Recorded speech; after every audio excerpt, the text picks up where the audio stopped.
And I am excited for our next, we have two teachers together in this next half hour, and I want to move right along because the time moves faster than you know it when you have interesting things to share. So our next teachers are Rabbi Jenni Greenspan and Rabbinical student, Kaylie Romano. Rabbi Jenni Greenspan was ordained at Ziegler in 2019 and currently serves as assistant rabbi at Congregation Beth El Tzedek in Indianapolis, Indiana. And Kaylie is her sister and a current Ziegler Rabbinical student. So I am excited to learn from both of you. We're learning, your session is entitled When Good Humility Turns Rancid. So please take it away. Hello. So I am very excited to do this and to start with thinking a little bit about, we move a little bit from the physical and physical health risks that we might be taking and balancing those risks. And I hope what Kaylie and I are offering here might be thinking a little bit about when we take spiritual and emotional risk. So not as well tied together as the previous two, but still thinking through. And before we really jump in, I want to ground with a question for all of us to hold in mind of, if you ever had that sort of feeling that you don't really fully deserve the good things that you have. I think for a lot of us that may be an easy yes answer. So the follow-up question to it is, where does that feeling come from? I don't know about anyone else, but I notice for me, it seems to happen even more when I am moving out of a particularly difficult situation and then things turn good again. So I want those as our kind of grounding thoughts. I will ask my sister to Chavruta with me. Very excited to get to do our first Sister Rabbinical Assembly interaction together tonight. It's exciting. But for context, before we dive into the text, and I'll ask it to be shared in just a moment, but we are going to start with a passage from the book of Exodus in Parashat Beshalach. This is the passage, not exactly, but very, very soon after the Israelites have gone through the parted Red Seas. So they have just survived hundreds of years of slavery, and they have moved through the waters. They have seen plagues, and they have seen miracles of the waters, and then they realize they need food. They're out in the wilderness, and they need something to eat. And so they cry out, and God offers manna. And this passage I want us to look at today is when they first go out to encounter this manna and what they are supposed to do with it. We read in Exodus chapter 16, starting at verse 16. So this is what God commanded. Gather as much of it as each of you requires to eat, an omer to a person for as many of you as there are. Each of you shall fetch for those in his tent. The Israelites did so, some gathered much, some little. But when they measured it by the omer, the one who had gathered much had no excess, and the one who had gathered little had no deficiency.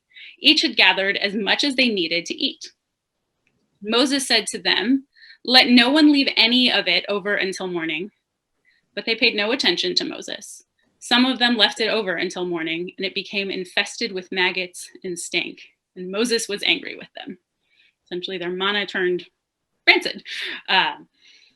Before we go into the commentaries, I want to invite Kaylie also to help any initial questions looking at this passage of Torah. To quote our teacher, Rabbi Sean Fieldsmeyer, what are our kroshiot? What are our questions to dig into this passage of Exodus? I think there are a few of them. There's a question of what is an omer to a person, and how does it work that some gathered more and some gathered less, but everybody had an omer? And then why are they told not to leave it over till morning? And if they gathered what they needed, why did they still leave it until morning? Yeah, that final question you ask is one that's really key to me. And also starting with that first one of what is an omer, it's generally understood to be some kind of unit of measure. But I, for one, I think I'm with you on, especially if we look at verse 18 of exactly how much did they gather per person. They measured it by the omer. The one who gathered much had no excess. Does it mean that it's like how much do they have? Is the gathering much somebody gathering for a large family versus somebody gathering for one person, or did that person need more than a different person needed? Yeah, I think that question is what Rashi answers. Rashi being Rabbi Shlomo Yitzchaki, lived in France in the 1000s into the early 1100s. We can scroll down just a little bit. And he suggests an answer to this question. Kaylie, do you want to take a turn reading? Sure. Some much, some little. There are some who gathered much, and there were some who gathered little. And when they came home, they measured it out by an omer, each what they had gathered. And they then found that the one who had gathered much had no excess over an omer for each head that was in their tent, and that the one who had gathered less did not find less than an omer for each head. And this was a great miracle that was wrought in it. What does Rashi's answer seem to be as to exactly how much did each person have? No matter how much each person gathered, they ended up with exactly an omer per person. Right. Yeah, right. It seems to be that Rashi seems to be inserting an additional miracle that may or may not be so clear in the pshat, in the plain meaning of our verse. I am curious if you agree with Rashi's assessment on this verse. I think it's a beautiful idea. I understand the desire to have some kind of miracle here to make sense of how different amounts being gathered can all be not excess or not deficient. But it seems to be ignoring the line to gather as much as they needed. And I would think that maybe if there is a miracle happening, it's that the omer somehow manages to be different per person instead of the amount that they gathered matching. That's really funny because I was picking up on the same piece of the verse, that each had gathered as much as they needed to eat, or in the Hebrew, ish lefi ochlo lakatu, each person had gathered exactly what they needed. I was also reading that as probably the more clear piece, that but rather than the omer, you're suggesting that Rashi's moved the miracle, that you're suggesting that there was a miracle, that the size of an omer changed. I was almost imagining it like if you look at the nutrition facts on most of our packaged foods, they all have like little percentages of how much of any given daily nutrient is supposed, like the daily allotment, with the little asterisk of this is based on a certain number of calorie diet. Individual needs may vary. So I wasn't even seeing it as the omer change, just not everybody needed the same amount of an omer. But I think, I agree with you that Rashi seems to be inserting something that isn't there. And that, to me, the key piece really is that ish lefi ochlo lakatu, that each person had exactly as much as they were supposed to have. It's just that for some people, it was a whole omer, some it was 3/4 of an omer, some it was an omer and a half. Like just kind of a variable cup size almost, rather than do I need 1 cup of this, or do my nutritional needs require a little bit more than that, or a little bit less than that? So I found it, but either way, I think you and I are both reading it, at least, that each person had exactly the right amount for their own nutritional needs, for their body size, their metabolism, their whatever pieces that they had. And yet, moving to that second question, some of them still left it over. Some of them still said, I'm not going to eat all of this, even though this is exactly how much I need to be satisfied. If I eat all of it, I'm not going to feel overfull. If I don't eat all of it, I might still feel a little bit hungry. So there's the question of why did they leave it over, which I still want us to hold for a moment. We have Moses telling them not to, which I also find interesting, because if Moses also knows that they each have exactly as much as they should have, Moses seems to anticipate that they might not eat all of it, that they might not take in all of the gift that God is giving them, that God is saying each of them needs. And Moses has to tell them, don't do that. The question is, what is Moses trying to prevent from them? If we look at the bottom source on this particular sheet, we have Ibn Ezra, who lived in France and in Italy and in England, and wrote this probably in the mid 1100s. He said to them, let no one leave any of it over until morning. This means do not leave some of the manna over to eat the next morning. Rather, trust in God that it will descend again the following day. That Ibn Ezra seems to be saying that Moses is trying to test the Israelites, and make sure that their faith in God, who has just done countless miracles for them, is stable, is still going to be there. And how often in life do we tend to do that? Have what we need, avoid it, and assume that maybe it's not coming back. My critique, though, on Ibn Ezra here, that he seems to be talking to the entire people. Ibn Ezra seems to be seeing it as a test of the people as a whole, to kind of think back to Rabbi Bardak's presentation just an hour ago. He seems to be looking at the whole, at the entire people, that they all needed to have this test and trust in this exploration of whether or not they would have the faith the next day.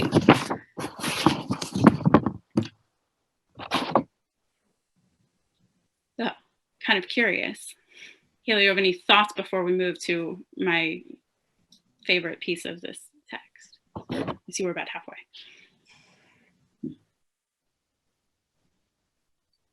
I think it is interesting to look at it as a test, as Moses testing and verifying that the people do still have this feeling, and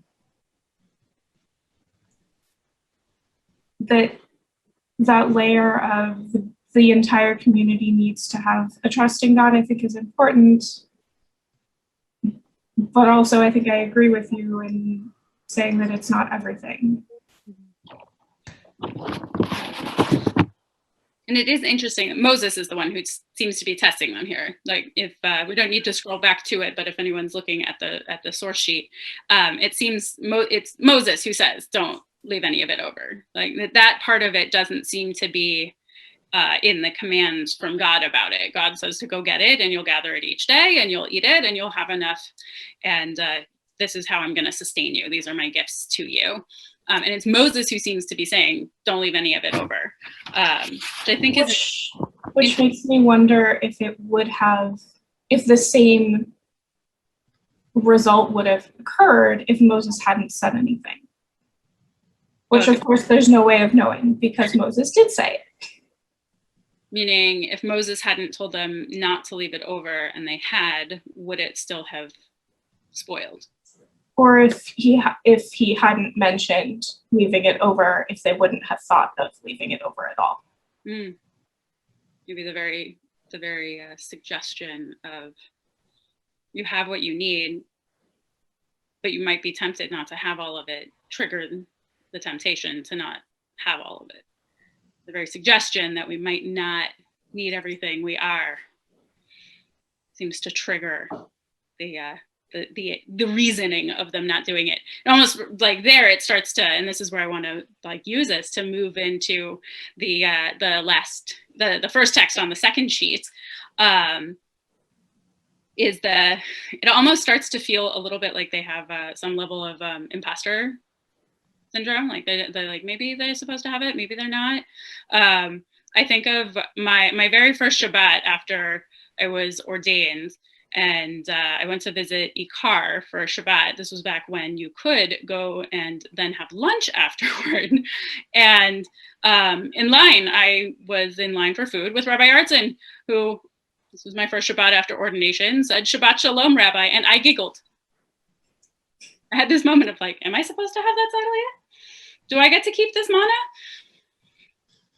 And he told me that eventually I would have to stop laughing when people called me Rabbi. I think Mea Shiloach wants to help us guide toward something along those lines. So the Mea Shiloach, Rabbi Mordechai Leiner, lived in Izbica, Poland, and composed his commentary in the mid-1800s, so in the 19th century.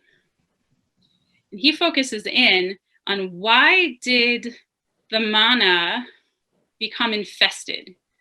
Why did it start to stink? Why did it essentially turn rancid? It says that it teaches that the Israelites had an anava pisula, an invalid humility. Pasul or pisula is the word we use when we want to say the opposite of kosher in a ritual setting. Like often with food, we say treif, but pasul is the kind of ritual equivalent of saying treif. It's the opposite of a kosher ritual or act. And he's suggesting that these Israelites had an anava psula, a pasul humility. They were certain, after all of the miracles that had happened to Israel, that God would not leave God's whole people. Mea Shiloach seems to be suggesting they actually did pass the test that Ibn Ezra thinks that was being set. They did have faith that God would, in fact, rain manna down again the next day. However, they feared that while manna would fall for all of Israel, there would not be any for themselves. But it wasn't that they thought that God wouldn't give manna to Am Yisrael, to the people of Israel again tomorrow. It was each individual one thought, God's not going to give it. God will give it to all of the other Israelites tomorrow. But maybe I'm not that important. Maybe I won't. There will be enough for everybody, but not for me. I won't deserve this gift again tomorrow. Mea Shiloach says that this is anava psula, this level of self-degradation, of self-humiliation is anava psula, because no person should think that he or she is, or that they are inferior to anyone else. That when God offers a gift to all of us, God also offers that same gift to each of us. I think it's a powerful reminder. And I almost wonder if the language can sometimes come across as a little bit too harsh for people who are just coming out of a long-term trauma. These people were enslaved for hundreds of years. They didn't have very much individual identity.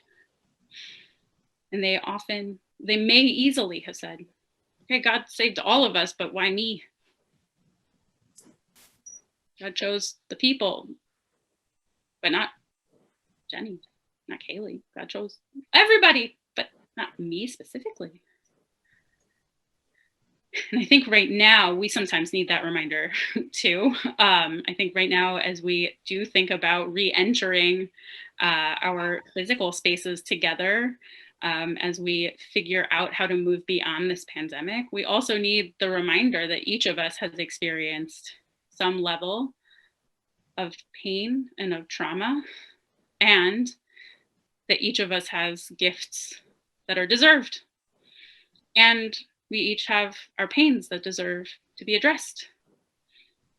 That we should each get to remember that in God's eyes, we're all here and we're all deserving.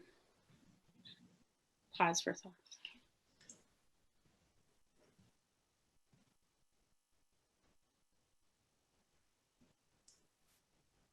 Curious if you have any reaction.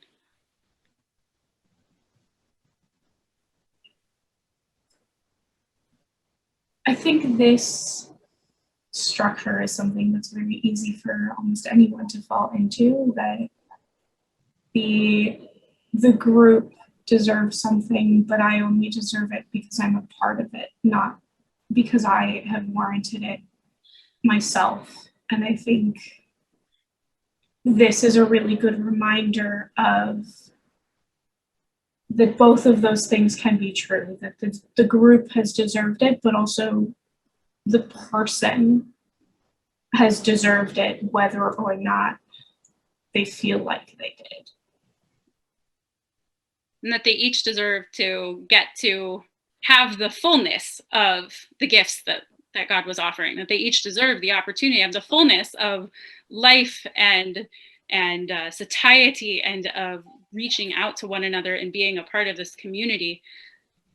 Every single one of them was meant to have it. It's kind of the tricky part of anava. I haven't done as much study of Musar as some have, but anava is one of those midot, one of the characteristics that we think about in Musar is humility. And often in English, humility is related to the word humiliate. We tend to think that true humility is to think, I'm inferior to everybody else. I have my blessings, but I don't even deserve all the blessings I have, let alone should I look for more.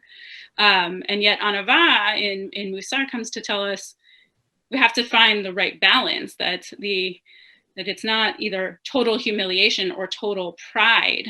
It's not total one way or the other. It's knowing how much space to take up.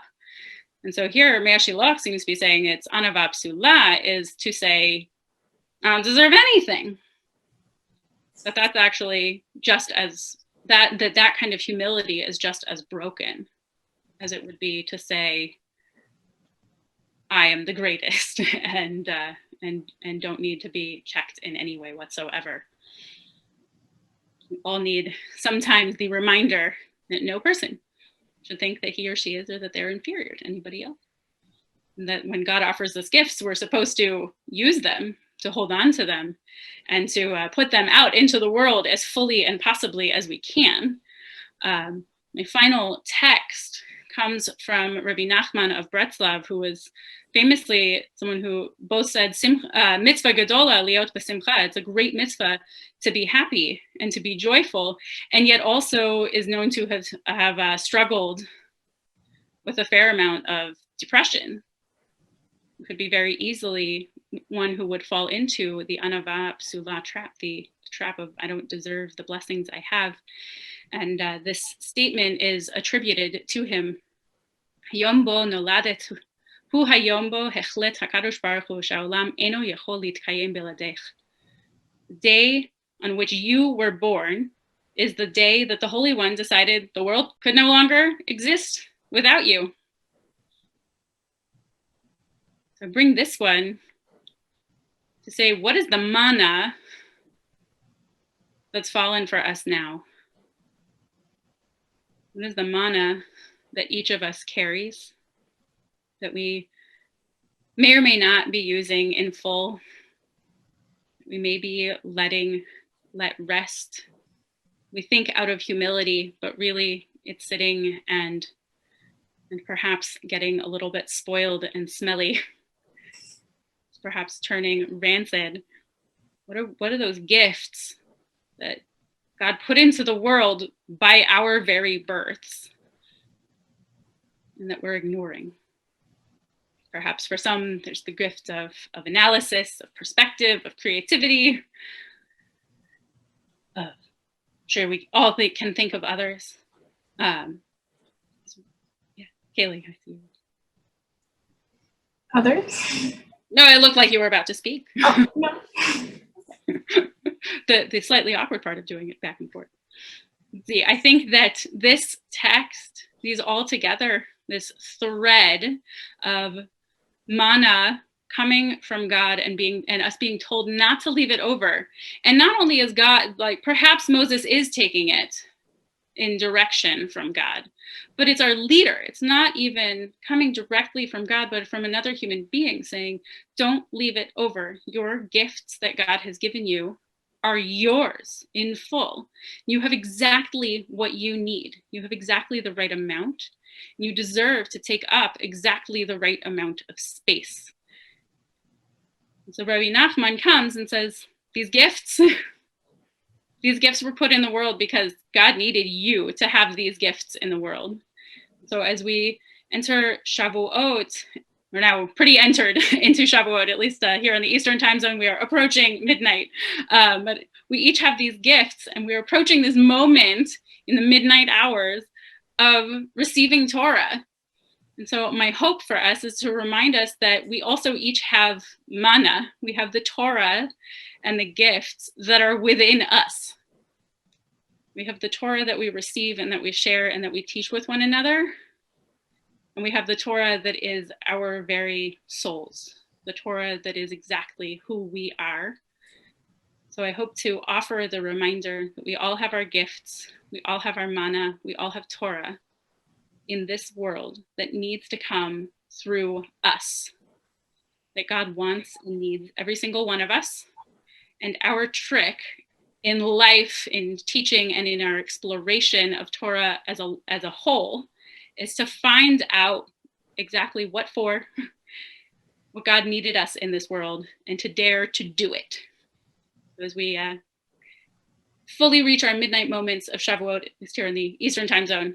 So your Torah, the Torah within you, whoever you may be, not just my sister, who I'm excited is on a rabbinic journey with me, and not just Rabbi Stein-Turo, whom I can see smiling also, but all joining and watching. Your Torah is in this world, and it is manna. It is the gift from God meant to sustain you, and you should gather it, you should cherish it, you should use it put it into the world, so that it does not spoil. Amen. Beautiful. Thank you so much, Rabbi Greenspan and future Rabbi Kaylie Romano. Maybe you'll have a different last name then too. You never know. And time will tell. Time will tell. It's funny. Speaking of, I have a lot of thoughts about what you taught about. I thought it was so beautiful, but I share a few takeaways I'm thinking of after what you're saying. One is that it's funny for me to hear myself being called Rabbi Stein-Turo because I'm used to being called Rabbi Jenna, and I think I prefer it. But it's just such a funny thing, to think about, like, what's the difference in the formality there? Why is it one silly and one natural? And I'm not sure, but I think another interesting parallel between the Israelites at that time and us now is also this like move from individuality into community in general, right? That was when they became that. It's funny for me to hear myself being called Rabbi Stein-Turo because and now it's when, sorry, everyone, no worries. Now it's when we are re-entering our communities, right? We're still in community. It's been really actually powerful to see the way communities have come together, especially with technology, but we're moving more from this place of our individual homes back into being together. So I think it's really special to highlight what you're talking about is that we all have something to offer in that space, and to remember that when we do rejoin, that each of us still needs to hold on to our own power and our own worth, and to hold on to the right kind of humility, to know that we are important and we are worthy, but no more worthy than anyone else also. So beautiful. Thank you so much. We have the right amount of an omer. I am excited. Oh, go ahead. So we had the right amount of an omer. Thank you. You're right. The Zoom thing, it is funny, I'm excited to pass on to the next learning, but before that, also to pass on to the next host. Such a fun thing on this year we've spent in technology. I've been my first year in the rabbinate, and I've met all these rabbis, some of them only online. So I feel like I have new rabbinic colleagues who I've had the pleasure of meeting only in other Zoom rooms, and our next host happens to be one of them. So I'm very excited to pass along the host duties to Rabbi Gideon Estes and to have him introduce our next learning. Hi.